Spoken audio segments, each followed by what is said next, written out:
भोलेनाथ की नगरी में कहा जाता है, जिस घर में माँ रोती है वहाँ देवता नहीं ठहरते, और जहाँ माँ की आह उठती है वहाँ स्वयं महादेव न्याय करने उतरते हैं।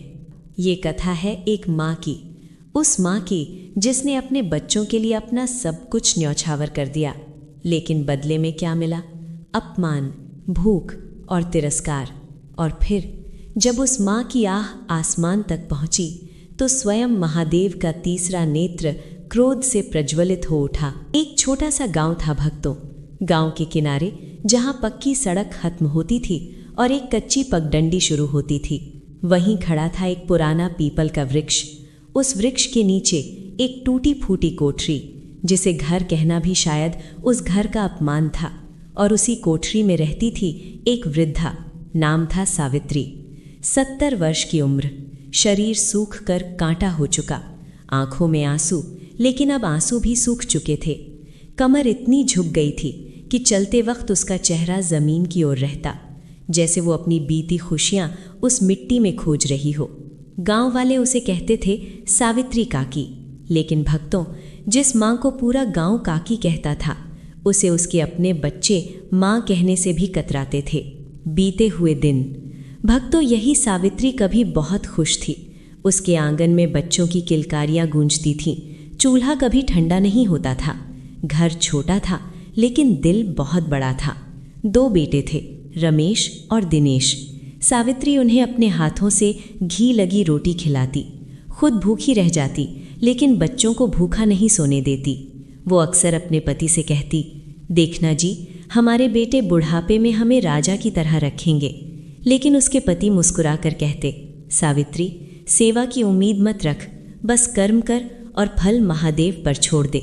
भक्तों, वो बात उस समय तो साधारण लगी, लेकिन वही बात आगे चलकर सत्य का सबसे बड़ा प्रमाण बनी।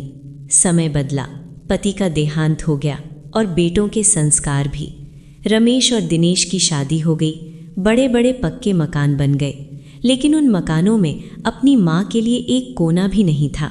सावित्री को निकालकर उसी पुरानी कोठरी में डाल दिया गया, जहाँ न रोशनी, न हवा और ना ही कोई अपना। ठंडी रात और भूख। एक रात बहुत ठंडी थी भक्तों, हवा इतनी तेज चल रही थी कि हड्डियां कांप जाएं। सावित्री अपनी फटी रजाई में सिमटी हुई थी, भूख से उसका पेट जल रहा था। दोपहर में जो 2 सूखी रोटियां मिली थीं, वो कब की खत्म हो चुकी थीं। उसने पानी पीकर भूख दबाने की कोशिश की, लेकिन भूख पानी से नहीं मानती। उसकी आंखों में पुराने दिन घूमने लगे और वो रोते हुए बोली, हे महादेव, क्या ये न्याय है? मंदिर की ओर। अगली सुबह, कमज़ोर शरीर, कांपते कदम, लेकिन एक ही सहारा, महादेव। गांव के दूसरे छोर पर था एक पुराना शिव मंदिर। सावित्री रोज वहां जाती थी। न दूध, न बेलपत्र, बस एक लोटा पानी और आंखों के आंसू, वही उसकी पूजा थी। महादेव से पुकार। उस दिन जब वो मंदिर पहुंची तो खुद को रोक नहीं पाई, शिवलिंग के सामने गिर पड़ी और रोते हुए बोली, हे भोलेनाथ, मैंने कौन सा पाप किया है? जिन बच्चों को पाला वही आज मुझे पानी तक नहीं देते। क्या मेरा न्याय मेरी मौत के बाद होगा? भक्तों, उसकी आवाज में इतना दर्द था कि अगर पत्थर भी होते तो पिघल जाते।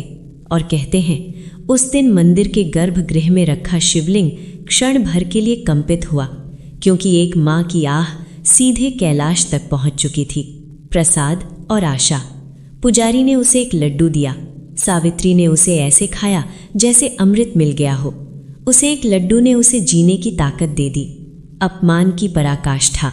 शाम को घर में दावत थी। पूड़ी, कचौड़ी, खीर, सुगंध हवा में तैर रही थी।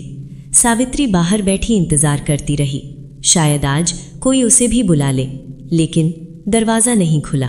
शाम ढली और अंत में छोटी बहू ने बचा हुआ खाना कुत्ते के लिए रखा था, वही थैली सावित्री के सामने फेंक दी और कहा, ले, ये तेरे लिए ठीक है। भक्तों, उस क्षण सिर्फ एक बूढ़ी माँ नहीं रोई, उस क्षण धर्म रोया, इंसानियत रोई। और कहते हैं, उसी क्षण कैलाश पर बैठे महादेव की आंखें भी लाल हो उठीं। हर हर महादेव बोलो भक्तों, बम बम भूले। जब इंसान न्याय करना भूल जाता है, तब महादेव स्वयं न्याय करने आते हैं। अपमान की रात। उस रात सावित्री अपनी कोठरी में बैठी थी, हाथ में वही थैली जिसमें कुत्ते का बचा हुआ खाना था। उसने एक निवाला उठाया, लेकिन भक्तों वो निवाला रोटी का नहीं था, वो था अपमान का, वो था टूटे हुए आत्मसम्मान का। हर निवाला उसके गले में कांटे की तरह चुभ रहा था। आंखों से आंसू गिर रहे थे और वो सिसकते हुए बोली, हे महादेव, आज मुझे मेरे ही घर में कुत्ते का हिस्सा मिल रहा है। क्या यही मेरा भाग्य है? भक्तों, कहते हैं उस रात आसमान में अचानक बिजली चमकी और मंदिर के शिवलिंग पर जल की धारा अपने आप गिरने लगी। ये संकेत था, महादेव जाग चुके थे। कर्मों का लेखा शुरू।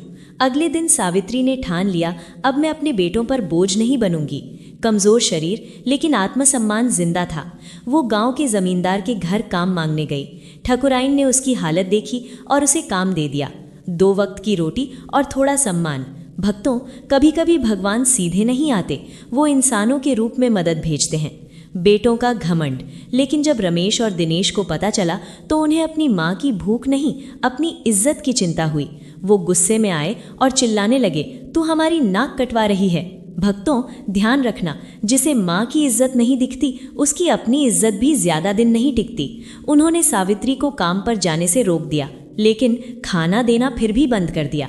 सावन की काली रात। अब कथा का सबसे दर्दनाक मोड़ आता है भक्तों। सावन का महीना, तेज बारिश, कोठरी की छत टपक रही थी, चारों तरफ कीचड़ और उस कीचड़ में पड़ी थी सावित्री। उसे तेज बुखार था, गला सूख रहा था। वो पुकार रही थी, बहू थोड़ा पानी दे दो, लेकिन उसकी आवाज बारिश में दब गई, या शायद जानबूझकर अनसुनी कर दी गई। इंसानियत की हार। 2 दिन 2 रात कोई देखने नहीं आया। भक्तों, सोचो, एक माँ जिसने अपने बच्चों को जन्म दिया, आज वही माँ पानी के लिए तड़प रही थी। और अंत में जब प्यास बर्दाश्त से बाहर हो गई तो उसने जमीन पर जमा गंदा पानी पी लिया। भक्तों, ये दृश्य देखकर अगर आपका दिल नहीं कांपता तो समझो इंसानियत मर चुकी है। महादेव का संकेत। लेकिन ध्यान रखना, जिसे दुनिया छोड़ देती है उसे महादेव थाम लेते हैं।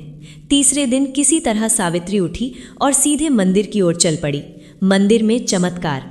जैसे ही वो मंदिर पहुंची, नंदी के पास गिर पड़ी।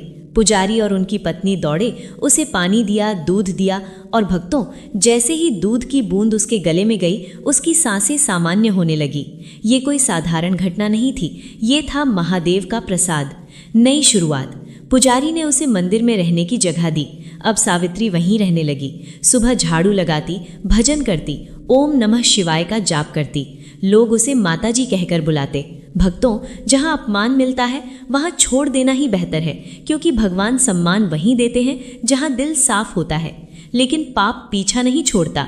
गांव छोटा था, बात फैल गई। रमेश और दिनेश को पता चला कि उनकी माँ मंदिर में रह रही है और लोग बातें कर रहे हैं। उनका घमंड फिर जाग गया। जबरदस्ती वापसी। एक दिन दोनों बेटे जीप लेकर मंदिर पहुंचे। सावित्री माला जप रही थी। रमेश ने उसकी माला छीन ली और जोर से खींचते हुए बोला, चल घर। सावित्री रोती रही, मुझे मत ले जाओ। लेकिन पापी दिल दया नहीं समझता। उसे जबरदस्ती घर लाया गया और फिर उसी अंधेरी कोठरी में बंद कर दिया गया। कैद की जिंदगी। अब हालत और भी बदतर थी। न बाहर निकलने की आज़ादी, न सही खाना, बस अंधेरा और सन्नाटा।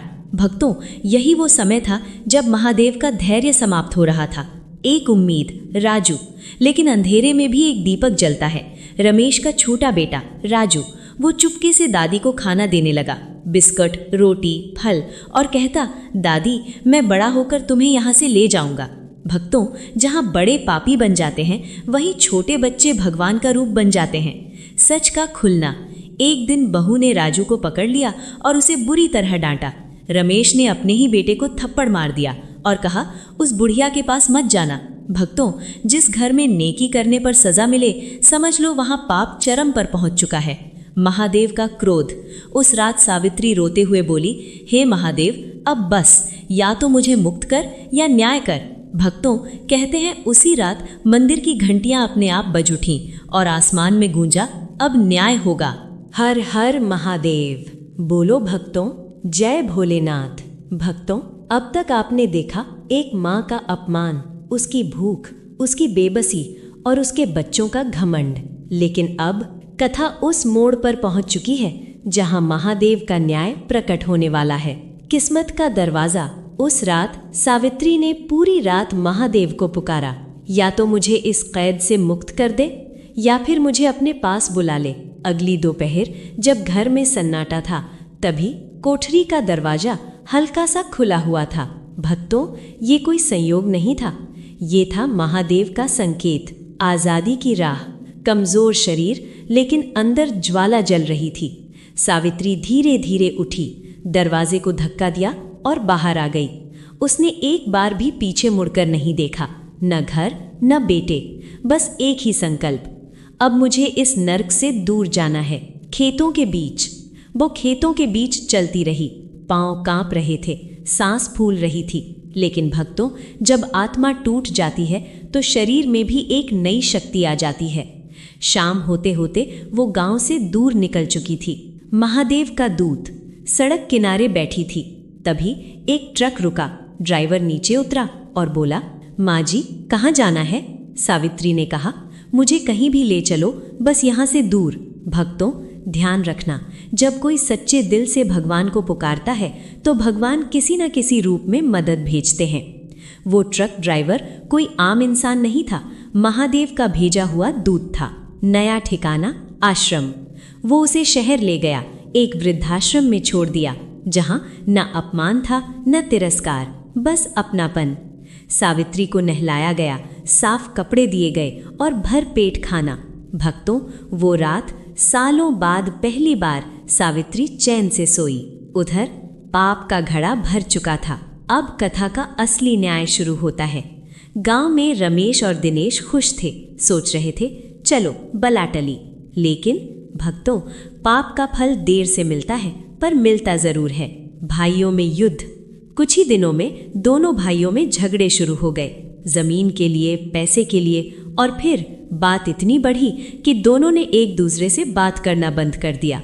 घर के बीच दीवार खिंच गई, बरकत खत्म, फसल बर्बाद हो गई, बारिश ने सब नष्ट कर दिया, कर्ज बढ़ने लगा, घर में लड़ाई, तनाव, अशांति। भक्तों, यही है महादेव का न्याय। पहला प्रहार, रमेश। एक दिन रमेश बाइक से जा रहा था, तेज रफ्तार, दिमाग में तनाव, और अचानक दुर्घटना। वो गिरा, रीढ़ की हड्डी टूट गई। डॉक्टर बोले अब ये कभी चल नहीं पाएगा। दूसरा प्रहार, दिनेश। दिनेश तनाव में शराब पीने लगा। एक दिन नशे में लड़ाई हो गई, गुंडों ने उसे बुरी तरह पीटा, हाथ और पैर टूट गए, पूरा घर नर्क बन गया। अब दोनों भाई बिस्तर पर पड़े थे। जो माँ को बोझ कहते थे, आज खुद बोझ बन चुके थे। पत्नी भी सेवा से कतराने लगी। घर में बदबू, गंदगी, चीखें। भक्तों, यही है महादेव का न्याय। गांव वाले कहने लगे, जैसी करनी वैसी भरनी। माँ को रुलाया था, अब खुद रो रहे हैं। पुजारी बोले, माँ के आंसुओं में आग होती है जो सब कुछ जला देती है, माँ का दिल। उधर आश्रम में जब सावित्री को ये सब पता चला तो वो रो पड़ी। लोग बोले उन्हें उनके हाल पर छोड़ दो। लेकिन भक्तों, माँ कभी बदला नहीं लेती, वो सिर्फ माफ करना जानती है। वापसी। सावित्री बोली, वो जैसे भी हैं मेरे बच्चे हैं। और वो वापस गांव आई। सबसे भावुक दृश्य, जब उसने रमेश को देखा, बिस्तर पर पड़ा, पानी के लिए तरसता हुआ, वो दौड़ी, उसके सिर पर हाथ रखा, पानी पिलाया। रमेश फूट फूट कर रो पड़ा। माँ, मुझे माफ कर दे, मैंने तुझे बहुत सताया। सावित्री बोली, बेटा तो मुझे छोड़ सकता है, पर मैं तुझे कैसे छोड़ दूं? भक्तों, यही है माँ, यही है ममता। हर हर महादेव। बोलो भक्तों, जय शिव शंकर। भक्तों, अब कथा अपने अंतिम और सबसे गहरे चरण में प्रवेश कर चुकी है, जहां पाप का प्रायश्चित होगा, ममता की परीक्षा होगी और महादेव का अंतिम आशीर्वाद बरसेगा। घर में परिवर्तन की शुरुआत। सावित्री के वापस आने के बाद घर का दृश्य बदलने लगा। वही घर जहां कभी गालियां गूंजती थी, अब वहां सेवा और सिसकियां थीं।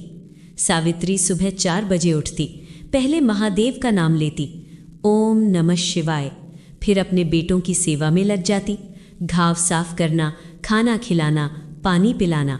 भक्तों, 70 साल की बूढ़ी माँ 2 जवान अपाहिज बेटों की सेवा कर रही थी। बेटों का पश्चाताप। रमेश और दिनेश अब हर पल रोते रहते, उन्हें अपनी हर गलती याद आती, हर ताना, हर अपमान, और वो सोचते कि जिसे हमने बोझ समझा आज वही हमारी जीवन रेखा है। बहुओं का बदलना। शुरुआत में बहुएं चुप थीं, लेकिन एक दिन सावित्री पानी की बाल्टी उठाते हुए गिरने लगी। तभी सरला दौड़ी, उसे संभाला और उसके पैरों में गिरकर रो पड़ी, माँ जी हमें माफ़ कर दो। विमला भी रोने लगी। भक्तों, जब इंसान का दिल बदलता है तो घर का भाग्य भी बदलने लगता है। नई शुरुआत, मेहनत की रोटी। घर में पैसे खत्म थे, राशन भी नहीं था। एक दिन खाना बनाने के लिए कुछ नहीं बचा। दिनेश बोला, माँ अब तो हम खत्म हो गए। सावित्री ने डांटते हुए कहा, जब तक मैं जिंदा हूँ मेरे बच्चों को कुछ नहीं होगा। उसने अपने आश्रम के दिनों को याद किया और कहा, हम काम करेंगे, मेहनत करेंगे। आचार और पापड़ का सफ़र। घर के पीछे के पेड़ से आम तोड़े गए, आचार बनाया गया, पापड़ बनाए गए, राजू बाजार ले गया। भक्तों, पहली कमाई आई, छोटी थी लेकिन सच्ची थी। उस दिन सबने जो खाना खाया उसमें घी नहीं था, लेकिन संतोष था, और संतोष से बड़ा कोई स्वाद नहीं होता। परिवार बना ताकत। धीरे धीरे काम बढ़ने लगा, गांव में नाम होने लगा। काकी के आचार में माँ का स्वाद है। बहुएं मेहनत करने लगीं, बेटे भी बिस्तर से मदद करने लगे। घर फिर से जुड़ गया। भक्तों, दुख ने उन्हें वो सिखा दिया जो सुख कभी नहीं सिखा पाया। महादेव की अंतिम परीक्षा। लेकिन सावित्री का एक सपना बाकी था, मेरे बेटे फिर से अपने पैरों पर खड़े हो जाएं। वो रोज मंदिर जाती, प्रार्थना करती, प्रभु अब इन्हें माफ कर दे। एक दिन एक वैद्य आया, उसने कहा, दर्द सहना पड़ेगा लेकिन ठीक हो सकते हैं। तपस्या शुरू। महीनों तक तेल मालिश, दर्द, चीखें। रमेश कहता, माँ नहीं हो रहा। सावित्री कहती, बेटा जब तुझे चलना सिखाया था तब भी तो गिरता था। भक्तों, यही है माँ जो हार नहीं मानती। चमत्कार। एक सुबह रमेश खड़ा हो गया, कांपते पैरों पर, लेकिन खड़ा हो गया। वो रो पड़ा, माँ मैं खड़ा हो गया। पूरा घर रोने लगा खुशी से। दिनेश भी धीरे धीरे चलने लगा। भक्तों, ये दवा नहीं थी, ये था माँ का तप और महादेव का आशीर्वाद। नया जीवन। घर में मंदिर बना, हर दिन पूजा होने लगी। अब शुरुआत होती महादेव के नाम से और माँ के चरण स्पर्श से। अंतिम विदाई। लेकिन सावित्री का शरीर अब थक चुका था। एक रात उसने रमेश से कहा, बेटा अब मुझे नींद आ रही है, महादेव बुला रहे हैं। सुबह वो नहीं उठी, चेहरे पर मुस्कान थी, आंखें बंद और आत्मा शांत। अंतिम संस्कार। पूरा गांव आया, सबकी आंखों में आंसू। रमेश और दिनेश रोते हुए बोले, माँ तूने हमें 2 बार जन्म दिया। भक्तों, एक बार जन्म देकर और दूसरी बार इंसान बनाकर। अमर कहानी। उस जगह जहाँ कभी टूटी कोठरी थी, अब एक प्याऊ बना। लोग पानी पीते और कहते, ये पानी नहीं, माँ का आशीर्वाद है। कथा का संदेश।